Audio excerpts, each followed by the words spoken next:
লোককে ডেকে দুর্গা দেবী বলেন হেঁকে জোরে, শোনো, এবার মরতে আমি যাবই রকেট চড়ে। কার্তিক বলে, আমি যাব মম চড়ে হিরো হুন্ডা। দুর্গা বলে, তা তো যাবি, তুই যে পাকা গুন্ডা। গণেশ বলে, আমি যাব মা লাল মারুতি চেপে। দুর্গা বলে, যাবার আগে নিশ ভুঁড়িটা মেপে। লক্ষ্মী বলে, আমি যেতে চাই হেলিকপ্টার চড়ে। রাস্তাঘাটে ভিড় দেখে খুব মাথা আমার ঘোরে। সরস্বতী বলে, যেতে চাই সাবমেরিনে চেপে। দুর্গা দেবী বলেন রেগে, গেলি কি সব খেপে? শিব বললেন, বায়না সবার শুনলাম 7 কাহন, কিন্তু কোথায় গেল তোমাদের জীবন্ত সব বাহন? কোথায় গেল সিংহ ইঁদুর, ময়ূর, পেঁচা, হাঁস?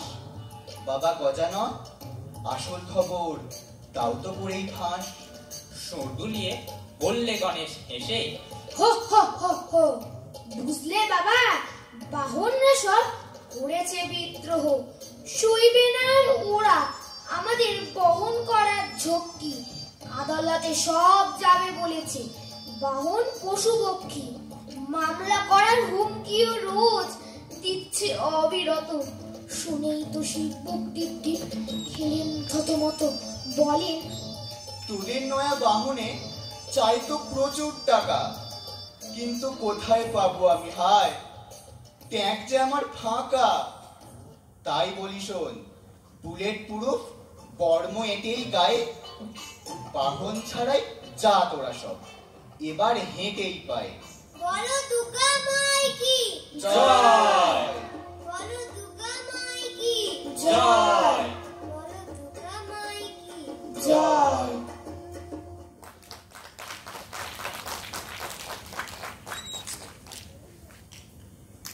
এরপর নৃত্য সহযোগে আবৃত্তি দুর্গতি নাশিনীর প্রতি। আবৃত্তিতে সৃজনী এবং নৃত্যতে শাশ্বতী।